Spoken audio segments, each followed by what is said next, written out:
plus on vit dans un espace urbain sans voir d'insectes, par exemple, et plus en fait les chercheurs ont montré que, par exemple, le sentiment de dégoût vis-à-vis des insectes augmente.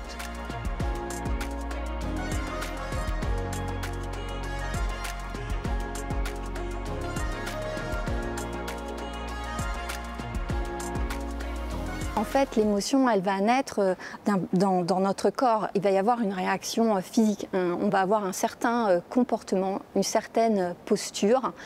Et que cette émotion, eh bien, elle va dépendre de notre langage et de notre culture. Il y a une émotion en particulier qu'on appelle l'eau, mais en fait, elle peut avoir différents noms. Ça peut être la beauté, le sublime.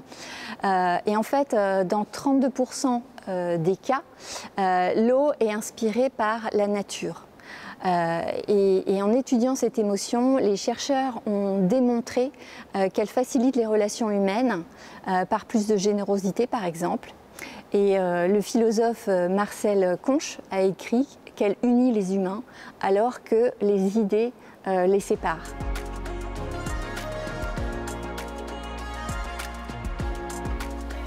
Finalement, on va perdre tout un catalogue d'émotions liées à la nature qui nous permettent de nous sentir nous-mêmes vivants. Donc d'un point de vue humain, on va dire anthropocentré, en effet c'est un problème. Pourtant, on est tout à fait capable de reconnaître et de nommer et de retenir les noms des espèces qui nous entourent. Par exemple, les enfants, il a été montré que les enfants étaient capables de retenir les noms des Pokémon. Il en existe plus de 900. Donc quand j'ai été regarder un petit peu les noms, il y en a qui ressemblent étrangement à des noms latins. Donc je pense qu'ils n'auraient aucun problème de retenir tous les noms d'arbres qui se situent dans cette serre, par exemple.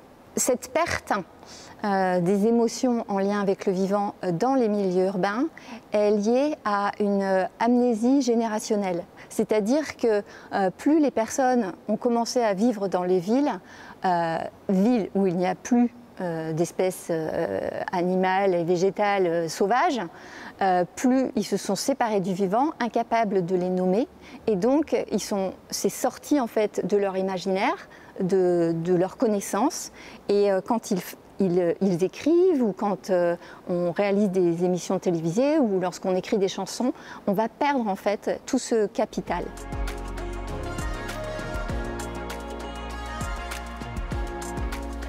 Notre cerveau est très plastique et donc tout à fait capable d'absorber des nouveaux concepts.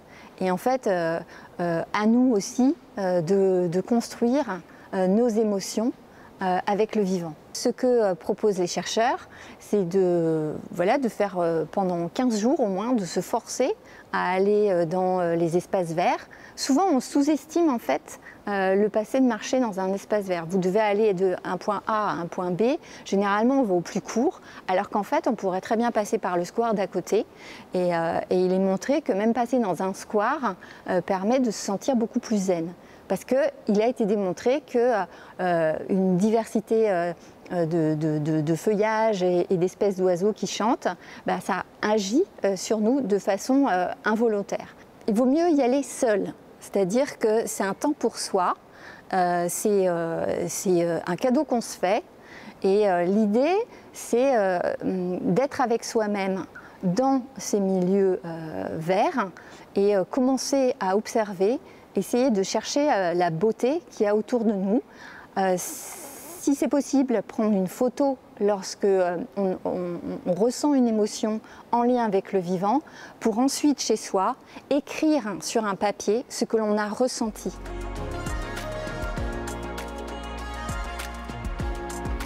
Je vous propose donc d'aller vous frotter à la nature, de voir quelles sont vos propres émotions, de les noter sur un papier, et puis d'y aller surtout avec joie, et surtout aussi par tous les temps, de profiter de la pluie.